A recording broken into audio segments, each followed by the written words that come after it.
Right now, let's return to Todd and Matt on the desk in Belmont with a very, very special guest. And we are with Mr. Ahmed Zayat of Zayat Racing Stables here to talk about American Pharoah. You don't look too stressed. How's your day going? How are you doing? Nice to finally meet you, by the way. My pleasure. Nice to meet you. Big fan. Big fan. So, what are your stress levels like right now? You got a ways to go until 6:50. I talked to your son Justin earlier in the week. He's like, I'm not even interested in the Met Mile. I'm not, and he loves racing, and all these great races. He can't even concentrate on that. Obviously, with American Pharoah looming. All week, I was extremely confident. The horse is doing as well as any horse you want him to come in a race of that caliber. For them to go 1.5 miles for the first time, all of them, they have to bring their A game. There's a lot of horses who are fresh. He's not. You want to argue that. But nevertheless, I was so happy because the way he's carrying his weight, his demeanor, his energy level, ears perked, arched, and everything. You look at him, the horse is looking phenomenal, just phenomenal. Bob and team have done an incredible, brilliant job just to keep him happy. He's not going to get any faster. We know he's a fast horse. So the only variable, in my opinion, is not even if he's going to take to the track, because American Pharoah does not need to take the track with him. He's raced on 5 different tracks, and he's always put his heart. He's a very talented horse. But now you're asking a horse to come and go from a very nice horse to define greatness. To define greatness, everything has to go your way. One thing I have said before, I'm not going in with zero excuse, no excuses. We're the horse to beat, we're doing well. The only caveat that I had was I want a fair, balanced track. Fast or not fast, muddy, we know he likes the mud or not. The one thing that I don't think thoroughbreds, in particular, quality one, fast one, thrive on is a deep tiring track. Big Belmont is a big sandy track. It's huge. Yes. But any tiring track is taxing on them. For them, any of them, going 1.5 miles for the first time at a these calibers, they have to carry certain So you're afraid of the rigors of the Triple Crown could catch up with them a little bit if the track is a little on the tiring side, more than the fresher horses? It makes the task in hand harder. It really does.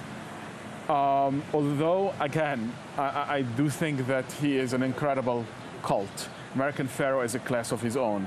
And, you know, when you have a son going in and you want everything to go his way, you just want to be overprotective, so you're kind of looking for what could go wrong. This is my state of mind right now. It's not what could go right, but what could go wrong. And you went camping last night, didn't you? Didn't you stay here at the track? You camped out last night? Yes, yes. Yes, and I was waking up at 5 o'clock in the morning by one reporter saying, hey, the track is sealed.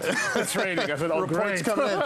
Mr. Zayat, you've always talked about you have great respect for the history of this game, and obviously your horse is going to play a big part in the history of thoroughbred racing, no matter what happens here today. He is a heavy favorite to win the Triple Crown. But when you look back at the Triple Crown itself, I've made the argument, since Affirmed won it in 1978, it's changed to the point that the Triple Crown is now actually harder, because trainers, instead of running in the Derby and continuing to the Preakness, if they don't win the Derby, they wait for the Belmont. So you've got this other factor of fresh horses in the Belmont. Do you believe the task of winning the Triple Crown is harder now than it's ever been? It's harder because the answer is yes. It's harder because the Derby is a completely different kind of derbies, for one simple reason: the size of the field, the traffic, and how much it takes out of them. I mean, if we look historically, you wouldn't find that the fields were 20 horses. So the first task there us to go for the first time 1.25 miles is extremely hard. For the majority of them, I will argue, are lightly raced horses. How many stars they have in them, except Mr. Z, who had a 12-star. But most horses had, 5, 6 maximum. Before, in the past, I mean, you can have that as a 2-year-old. So you're talking about a completely different schedule and regiment for the horses to prep. So all these variables are making it really harder and different. Although, from looking as a historian, and I'm not one, you don't want to really play with tradition. Tradition is special. You're benchmarking against it. You want them to earn it. Yes, it's harder, but everything is getting harder in the world. As a horse player, I know you've probably handicapped the race 1,000 times.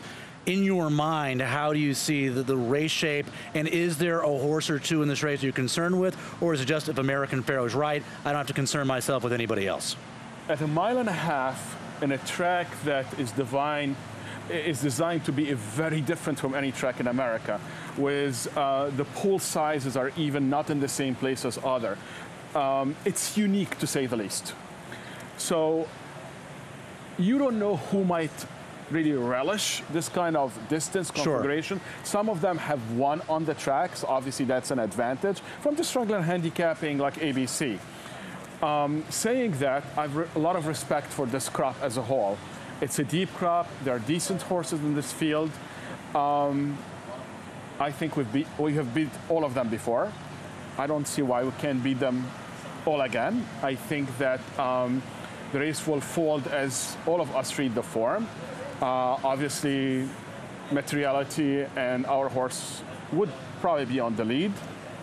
I think even if he is going to give it to us, so to speak, we've seen him battle tested in the Pimlico. Mr. Z really pushed him, in spite of the fact he's losing the break and being at the rail, which was literally a river.